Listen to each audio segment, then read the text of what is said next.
তারপর আমাদের 91 পৃষ্ঠার এখানে বলছে 30-এর মৌলিক গুণনীয়কগুলো, ওই যে আগের সমস্যা যেভাবে সমাধান করলাম সেইভাবে আগের ভিডিওতে দেওয়া আছে। যেমন এটাকে আমরা প্রথমে 15 2 দিয়ে ভাগ করছে, তারপরে 15-এর আবার 3 5 15, তাহলে এই ডেটে গুণিতে, অর্থাৎ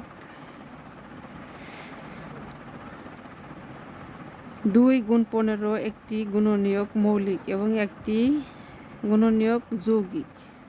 এখন সবগুলোকে আমাদের কি করতে হবে, মৌলিক গুণনীয়ক বের করতে হবে। আর এই মৌলিক গুণনীয়কের নামই হচ্ছে উৎপাদকে বিশ্লেষণ। এটা আমরা যখন করব এইভাবে করব, যে 2 গুণ 15, 2 গুণ 3 গুণ 5, 3 5 15, 15 দানে 30। এখন পুরো সংখ্যাটা কি, এগুলো হচ্ছে উৎপাদকে বিশ্লেষণ।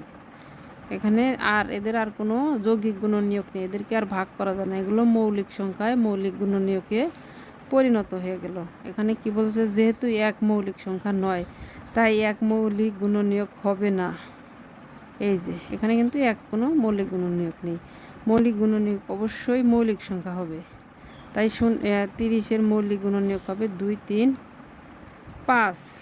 এখন আমরা দেখি 12 18কে মৌলিক, তাহলে 6 দুগুণে 12, 3 দুগুণে 6, অর্থাৎ কি এই যে 2 গুণ 2 গুণ 3, 18 কি 9 দুগুণে 18, 3 তিরিক্ষে 9, তাহলে আমরা কি বলতে পারি 2 গুণ 3 গুণ 3।